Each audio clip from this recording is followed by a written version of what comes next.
Hi, welcome to this video. In today's video, we are going to have a coding exercise to understand the min heap concept.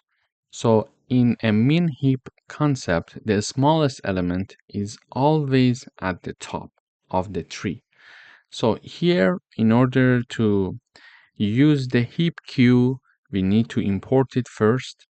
Then we would like to have a list called nums, and this list has 7 elements: 3, 1, 4, 1, 5, 9, and 2. So these are the elements of our list called nums.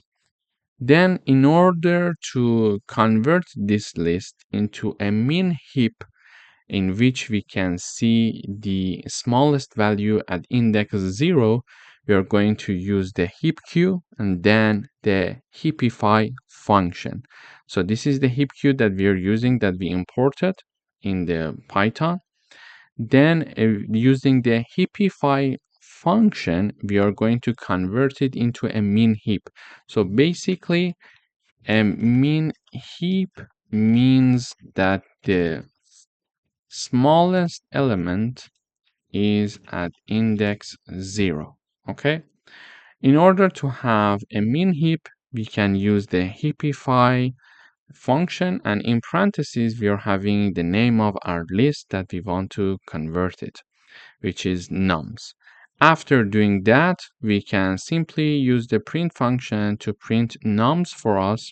So when I run this code, in the output we see min heap is 1, 1, 2, 3, 5, 9, and 4. Just remember that heapify function is not going to sort our list for us. Okay, it is going to only move the smallest element to be at index 0. So you see that the smallest element in this list was 1, and now 1 is index 1, the index 0. So this is how we can actually see how heapify function can convert our list into a min function and has its first element to be the smallest element in the previously mentioned list. For example, in nums, we were seeing that number 3 was the first element, but in the output, we see that number 1 is the first element, which is the smallest